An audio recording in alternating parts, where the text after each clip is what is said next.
श्री गणेशाय नमः। ओम नमः शिवाय। हर हर महादेव। दोस्तों, आगे की कथा प्रारंभ करते हैं। अथ कौनविंशो अध्याय। शिवजी के दुर्वासा अवतार की कथा। नंदीश्वर बोले, हे महामुने, अब आप शंभु के एक और चरित्र को प्रेम पूर्वक सुनिए, जिसमें शंकर जी धर्म की स्थापना के लिए दुर्वासा होकर प्रकट हुए। ब्रह्मा के परम तपस्वी एवं ब्रह्मवेत्ता अत्रि नामक पुत्र हुए। वे बड़े बुद्धिमान, ब्रह्मा जी की आज्ञा का पालन करने वाले एवं अनुसुईया के पति थे। वे किसी समय ब्रह्मा जी के निर्देशानुसार पुत्र की इच्छा से पत्नी सहित तप करने के लिए त्रयक्ष कुल नामक पर्वत पर गए। उन मुनि ने निर्विंध्या नदी के तट पर अपने प्राणों को रोककर निर्द्वंद हो 100 वर्ष पर्यंत विधि पूर्वक महाघोर तप किया। उन्होंने अपने मन में निश्चित किया कि जो एकमात्र विकारी अनिर्वचनीय महाप्रभु ईश्वर हैं, वे मुझे श्रेष्ठ पुत्र प्रदान करेंगे। इस प्रकार उत्कृष्ट तप में प्रवृत्त हुए उन महर्षि का बहुत समय व्यतीत हो गया। तब उनके शरीर से अत्यंत पवित्र और बहुत बड़ी अग्नि ज्वाला प्रकट हुई। उस ज्वाला से संपूर्ण लोक प्राय जलने लगे और इंद्र आदि सभी देवता, श्रेष्ठ मुनिगण तथा समस्त सुरर्षिगण भी पीड़ित हो उठे। हे मुने, इसके बाद इंद्र आदि सभी देवता एवं मुनिगण उस ज्वाला से अत्यंत पीड़ित होकर शीघ्र ही ब्रह्मलोक गए। हे तात, देवताओं ने नमस्कार एवं स्तुति कर ब्रह्मदेव के समक्ष अपना दुख प्रकट किया। तब ब्रह्मा जी उन देवताओं को लेकर शीघ्रता से विष्णु लोक को गए। हे मुने, वहां देवताओं के साथ जाकर लक्ष्मीपति को नमस्कार करके उनकी स्तुति कर अनंत भगवान विष्णु से ब्रह्मा जी ने दुख निवेदन किया। तदनंतर भगवान विष्णु भी ब्रह्मा एवं देवताओं को लेकर शीघ्र ही रुद्रलोक गए और वहां पहुंचकर परमेश्वर शिव जी को प्रणाम करके उनकी स्तुति की। बहुत स्तुति करने के बाद भगवान विष्णु ने शिव जी से अपना सारा दुख निवेदन किया कि अत्रि के तप से एक ज्वाला उत्पन्न हुई है। हे मुने, तदुपरांत उस स्थान पर एकत्रित हुए ब्रह्मा, विष्णु एवं महेश्वर ने मिलकर संसार के हित साधन के लिए आपस में मंत्रणा की। इसके बाद ब्रह्मा आदि वर श्रेष्ठ वे तीनों देवता उन मुनि को वर देने के लिए शीघ्र ही उनके आश्रम पर पहुंचे। अपने अपने हंसादि वाहनों के चिन्हों से चिन्हित उन देवगणों को देखकर मुनि श्रेष्ठ अत्रि ने उन्हें प्रणाम किया और प्रियवाणी से आदर पूर्वक उनकी स्तुति की। तत्पश्चात हाथ जोड़े हुए वे विनीत आत्मा ब्रह्मपुत्र अत्रि उन ब्रह्मा, विष्णु तथा शिव से विस्मित हो कहने लगे। अत्रि बोले, हे ब्रह्मन, हे विष्णु, हे शिव, आप सब तीनों लोकों में पूज्य प्रभु ईश्वर और उत्पत्ति, स्थिति और प्रलय करने वाले माने गए हैं। मैंने तो सपत्नीक तपोनिरत होकर पुत्र की कामना से केवल एकमात्र जो इस सारे जगत के ईश्वर हैं उन्हीं का ध्यान किया था, किंतु वरदाताओं में श्रेष्ठ आप तीनों देवता यहाँ कैसे उपस्थित हुए हैं? मेरे इस संशय को दूर कर मुझे अभीष्ट वर दीजिए। उनकी यह बात सुनकर उन तीनों देवताओं ने कहा, हे मुनिराज, जैसा आपने संकल्प किया था वैसा ही हुआ है। हम ब्रह्मा, विष्णु एवं महेश तीनों ही समान रूप से इस जगत के ईश्वर हैं, इसलिए वर देने के लिए उपस्थित हुए हैं। अतः हम लोगों के अंश से आपके 3 पुत्र उत्पन्न होंगे। वे सभी जगत में प्रसिद्ध होकर माता एवं पिता की कीर्ति बढ़ाने वाले होंगे। ऐसा कहकर वे तीनों देवता प्रसन्न हो अपने अपने धाम को चले गए। हे मुने, ब्रह्मानंद के प्रदाता अत्रि मुनि भी वर प्राप्त कर हर्षित हो गए और अनुसुईया के साथ प्रसन्नता पूर्वक अपने स्थान पर चले गए।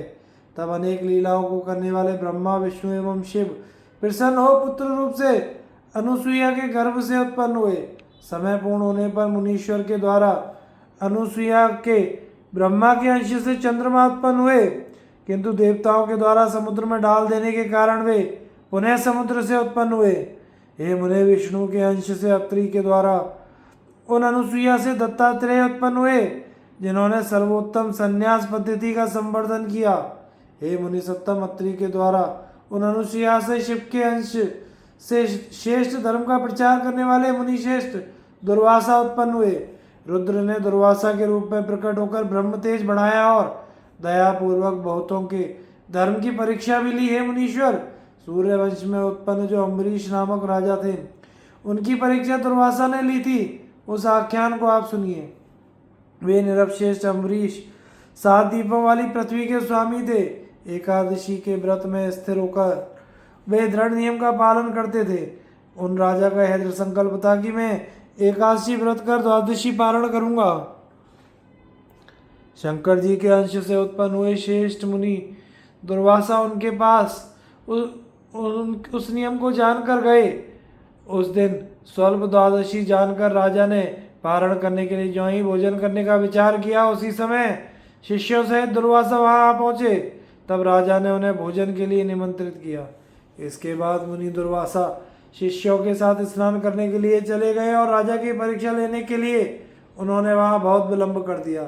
तब धर्म में विघ्न जानकर राजा शास्त्र की आज्ञा से जल का प्राशन करके दुर्वासा के आगमन की प्रतीक्षा करने लगे।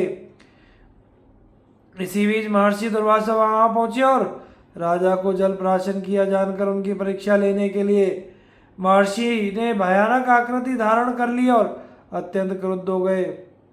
शिव के अंश से उत्पन्न हुए वे दुर्वासा धर्म की परीक्षा करने के उद्देश्य से राजा से कठोर वचन कहने लगे। दुर्वासा बोले, हे अधम निरप, तुमने मुझे निमंत्रण देकर बिना भोजन कराए ही जल पी लिया। मैं तुम्हें उसका फल दिखाता हूँ, क्योंकि मैं दुष्टों को दंड देने वाला हूँ। इतना कहकर क्रोध से लाल नेत्रों वाले वे जो ही राजा को भस्म करने के लिए उद्यत हुए। इतने में ही राजा के भीतर रहने वाले ईश्वर का चक्र उनकी रक्षा के लिए शीघ्रता से प्रकट हो गया। वह सुदर्शन चक्र शिव माया से विमोहित शिव स्वरूप मुनि दुर्वासा को न जानकर उन्हें जलाने के लिए भयंकर रूप में जल उठा। इसी समय अशरीरी आकाशवाणी ने विष्णु प्रिय ब्राह्मण भक्त महान अम्बरीश से कहा। आकाशवाणी बोली, हे राजन, शिवजी ने यही है सुदर्शन चक्र विष्णु को प्रदान किया है। दुर्वासा को जलाने के लिए प्रज्वलित चक्र को इस समय शीघ्र शांत कीजिए। ये दुर्वासा साक्षात शिव हैं, इन्होंने ही विष्णु को यह चक्र प्रदान किया है। नरश्रेष्ठ, इन्हें सामान्य मुनि मत समझिए। ये मुनीश्वर आपके धर्म की परीक्षा के लिए आए हैं, अतः शीघ्र ही इनकी शरण में जाइए, नहीं तो प्रलय हो जाएगा। नंदीश्वर बोले, हे मुनीश्वर, ऐसा कहकर आकाशवाणी शांत हो गई। तब वे अम्बरीश भी शिव के अंश स्वरूप उन मुनि की स्तुति आदर से करने लगे। अम्बरीश बोले, यदि मैंने दान किया है, इष्टापूर्त किया है, अपने धर्म का भली भांति अनुष्ठान किया है और हमारा कुल ब्रह्मण्य है, तो विष्णु का यह अस्त्र शांत हो जाए। यदि मेरे द्वारा सेवित भक्त वत्सल भगवान मुझ पर प्रसन्न है, तो यह सुदर्शन चक्र विशेष रूप से शांत हो जाए। नंदीश्वर बोले, हे मुनीश्वर, इस प्रकार रुद्रांश भूत दुर्वासा के आगे अम्बरीश स्तुति करने पर आकाशवाणी से प्रेरित बुद्धि वाला वह शैव सुदर्शन चक्र उन्हें शिवांश जानकर पूर्ण रूप से शांत हो गया। इसके बाद उन राजा अम्बरीश ने अपनी परीक्षा के निमित्त आए हुए उन मुनि को शिवावतार जानकर उन्हें प्रणाम किया। तदनंतर शिव जी के अंश से उत्पन्न वे मुनि अत्यंत प्रसन्न हो गए और भोजन करके अभीष्ट वर प्रदान कर अपने स्थान को चले गए। हे मुनि, मैंने अम्बरीश की परीक्षा में दुर्वासा का चरित्र कह दिया है। हे मुनीश्वर, आप उनका दूसरा चरित्र सुनिए। तत्पश्चात उन्होंने दशरथ पुत्र राम की नियम से परीक्षा ली। काल जब मुनि का रूप धारण कर श्री रामचंद्र जी से भेंट करने के लिए जा पहुंचा, तब उसने राम से एक अनुबंध किया और कहा कि मैं आपसे कुछ बात करूंगा, किंतु उस समय यदि कोई तीसरा पहुंचा तो आपका वध होगा। रामचंद्र जी ने तथास्तु कहकर तथा लक्ष्मण को पहरे पर नियुक्त कर दिया और काल से एकांत में बातचीत करने लगे। इसी बीच वहां दुर्वासा पहुंचे। उन्होंने लक्ष्मण से कहा, मैं आवश्यक कार्य से रामचंद्र से मिलना चाहता हूँ। लक्ष्मण जी ने इधर राम की प्रतिज्ञा, उधर दुर्वासा का शाप, इस प्रकार दोनों ओर से असमंजस में पड़कर विचार किया कि ब्रह्म शाप से दग्ध होना अच्छा नहीं। अतः उन्होंने दुर्वासा के आने का समाचार श्री राम को दे दिया। हे मुने, इस प्रकार दुर्वासा के द्वारा हठपूर्वक भेजे जाने पर श्री राम ने अपनी प्रतिज्ञा के अनुसार तत्क्षण लक्ष्मण को त्याग दिया।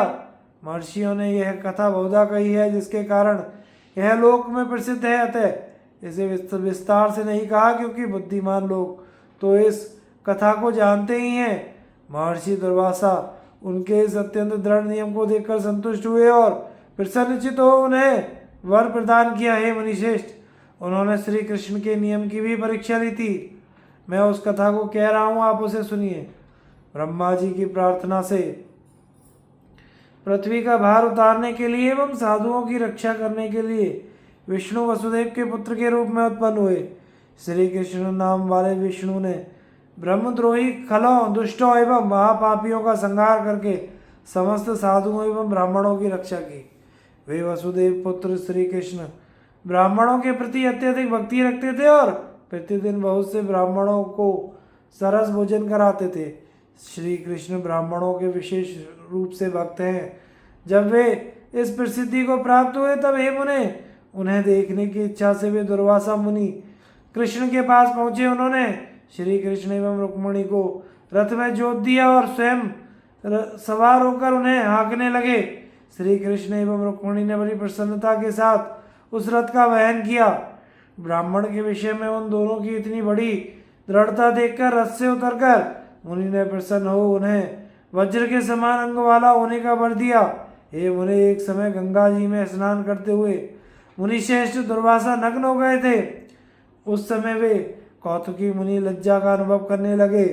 उस समय वहां स्नान कर रही द्रौपदी ने यह जानकर अपना आंचल फाड़कर उसे आदर पूर्वक प्रदान करके उनकी लज्जा को ढक दिया था।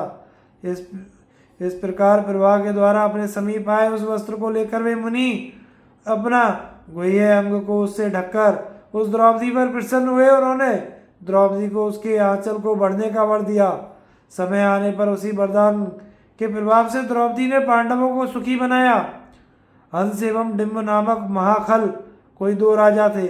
उन्होंने दुर्वासा का अनादर किया। तब इन्हीं दुर्वासा ने श्री कृष्ण को संदेश देकर उनका नाश करवाया। उन्होंने पृथ्वी पर विशेष रूप से ब्रह्म तेज और शास्त्र की रीति के अनुसार संन्यास पद्धति की स्थापना की।